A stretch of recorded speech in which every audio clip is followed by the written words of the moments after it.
Well, happy Saturday. I hope your Saturday's off to a great start. I hope your 2025 is off to a great start. My name is Mark Bowman. I'm a realtor with Weichert Realtors Innovations. And you may ask, why is their Christmas tree still up? Why in the world hadn't they gone through the process of packing all those ornaments up and putting them back in the attic?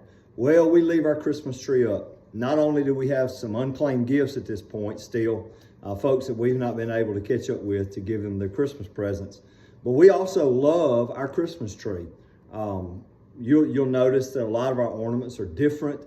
They represent moments in our life that we especially are fond of. They commemorate places we've been. They commemorate places we've grown up, things that are meaningful to us, loved ones that have gone on before us, and places that we've traveled to.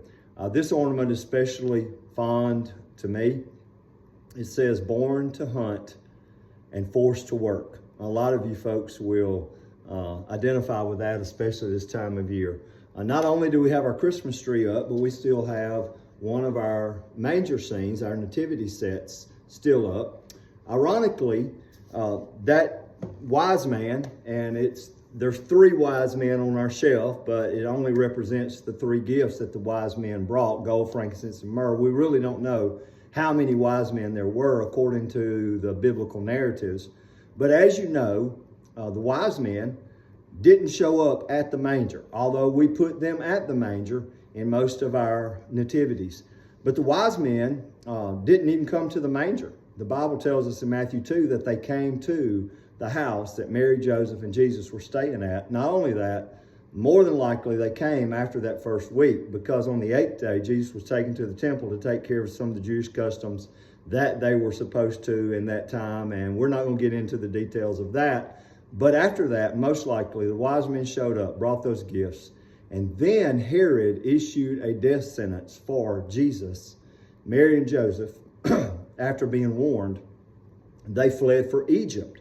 And so I want you to think about this. After Jesus was born, he was born in a manger because there was no room for him at the inn. We know that. But do you know that Jesus then stayed at a house in Bethlehem, probably in that area, and then they moved to Egypt, maybe a year later, maybe months later, we don't know for sure. And then he made his way into his growing up home in Nazareth. Why do I say all that? And why did I give you a theological Christmas lesson?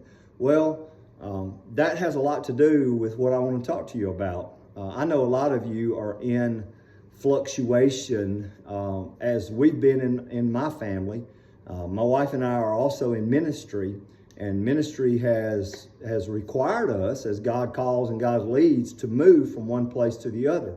So we've been in different homes. We've lived in different cities over the past few years. And so a lot of you identify with that. I understand that you're moving. First of the year, a lot of people are thinking about moving. It may be that your house was so crowded over the Christmas holidays, or that you just don't want to fool with putting the Christmas tree back up in the attic and you need to move right now. I understand all of that. But whatever your needs are, understand this, that there's a lot of application in Christmas. There's a lot of application in the Christmas story and even in the Bible of the need to move from one place to another. Jesus was a refugee. A lot of people don't even talk about that Jesus was a refugee for a short time in his life. And house buying, selling a house, is always stressful. It doesn't matter when it is. It doesn't matter where it is. It doesn't matter at what point in your life it is.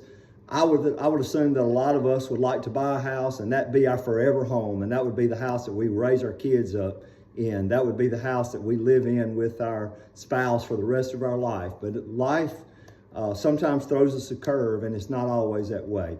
I want to appeal to you as hopefully a knowledgeable, skilled realtor who's relatively new in the real estate business, but has done a lot of life, that you hire a realtor, and I'm appealing that you would hire me, who understands your home, that understands moving, that understands business redirection, that career redirections, that changes come in your family, that kids go off and you're no longer needing the house size that you raised them in.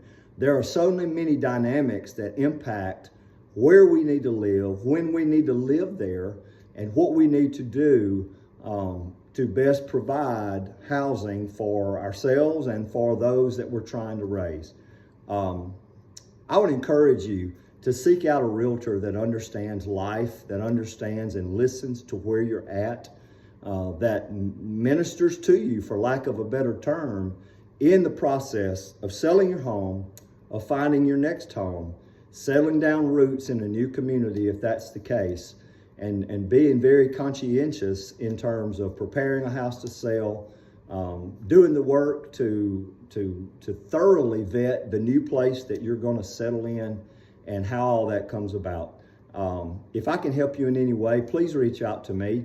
I come with I believe, a wealth of experience in general construction, working in heating and air conditioning, home inspection. I have a builder's license. I've been a building inspector, a home inspector, and I just understand the dynamics of your home, as well as learning constantly, especially this past year, all the fine elements of the real estate market. So let's talk. A phone call, a conversation. I'll buy you a cup of coffee. That won't cost you anything, just to listen to me and to advocate to you as to why I need to represent you in your next real estate deal. I hope you get your Christmas decorations down before I do. Maybe on the next video, I will show you a bare wall that doesn't have a Christmas tree behind it. But regardless, I hope that you're having a great year. If I can help you in any way, just reach out. Thank you. Have a great day.